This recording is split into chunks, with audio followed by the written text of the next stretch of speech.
Welcome back to the Sedona International Film Festival 2020 live stream. I'm Tanya June Moore, and special thanks to the Sedona Advertising Agency, Broadcast Rentals, and the Sedona Rouge, because we're here, because you're supporting us. Thank you so much. And hi, we have somebody great in the seat. Please introduce yourself in the movie. My name is Myles Yaksich, and I'm the writer-director of ERIN, which is a short film here at the Sedona International Film Festival. Okay, so you've been here at the festival for a few days. What's been your experience at the festival? Incredible. I think everyone has the same reaction. I've been touring the festival circuit, and this is by far one of the best, if not the best, festival for filmmakers. Thank you. What's the Q&A's been like for you? Q&A's have been incredible because the audience is not only, the audiences are packed, and then they're also super engaged, and they're so open-minded with the content of the material. They're so interested in not only the process of making the film, but the story and the team behind it. It's refreshing and exciting to talk to an audience who's a cinephile who really Yes. understands what's going on with film. And that's why we do this live stream, because they get to know you a little bit if they haven't caught up with you in the parties and such. So I think this film has so many poignant parts, and it's well done for a time period piece. Thank you. Let's watch the trailer, and then we'll have a little chit-chat.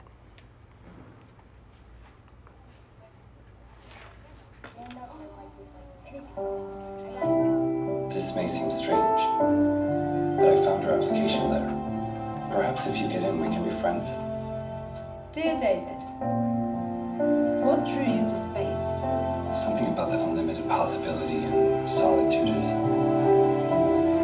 mesmerizing. I wonder what is out there. What we'll find. What's your name?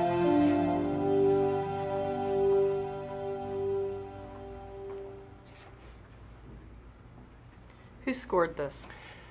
An incredible composer, Nicholas Pike, who's had a long career in film composition and did me a big solid. Was this a favor? Yeah, he scored my previous project. He was introduced through our executive producer, Jenny Lutugan, who's worked with him a bunch, and gave us some incredibly moving music that pushes the story along.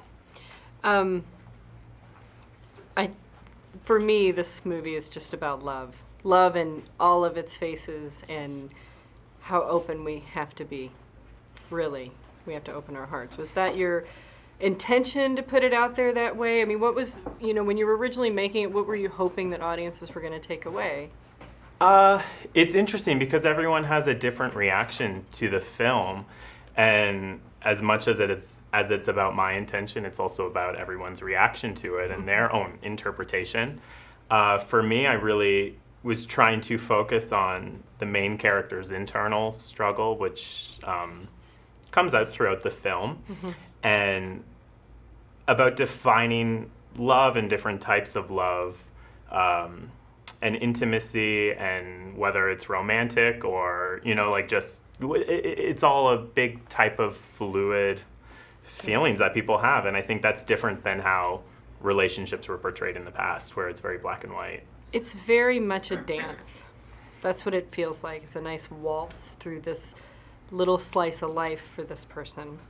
Why did you choose this period? I wanted to do something that was prior to a lot of technology, because nowadays we are so used to meeting people online, and that's where I really started, was just with how much of our interactions come from online and how we judge people before we really get to know them, because we're researching them and forming decisions based off of how they're presenting themselves. And I wanted to take that idea but put it in a time period where it's different, and it's in some ways more simple, but I chose a 60s time period because I think technology was just, in my mind, really getting going. There's space exploration, there's all this idea of what's out there in the world out there, and now we have so much access to the world, but we still live very internally, so I wanted to play around with those ideas. And it's well cast. I think that you've done and you told me before that You didn't throw casting calls for this. The only person, so I had worked with most everybody because our pre-production was I had 8 days of pre-production to put this all together with locations and cast and our crew. I had written it in a couple weeks and got the financing to do it very quickly because I had used UCLA campus as one of the locations. So I had to do that before a specific date. And so casting have met a lot of talented people in LA since the time I've been there. And the casting call, there was one new character, Hector Moss, who's from the UK that we cast, who I didn't know, but that was kind of the freebie for grabs. Yeah. Well, I think it turned out really, really well. Are you proud of this one?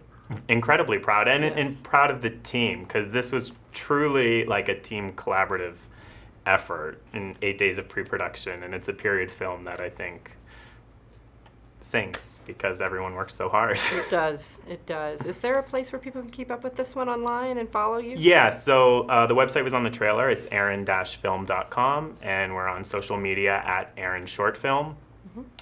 And What about you? Do you have a website for yourself? my Instagram's my name, Myles Yaksich, and my website's mylesyakich.com.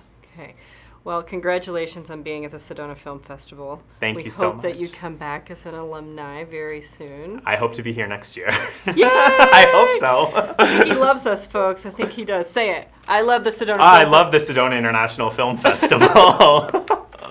Thanks for tuning in. We'll be right back right after this with another interview. Our hashtags this year are Sedona Film Fest 2020 and Sedona Film Fest 26.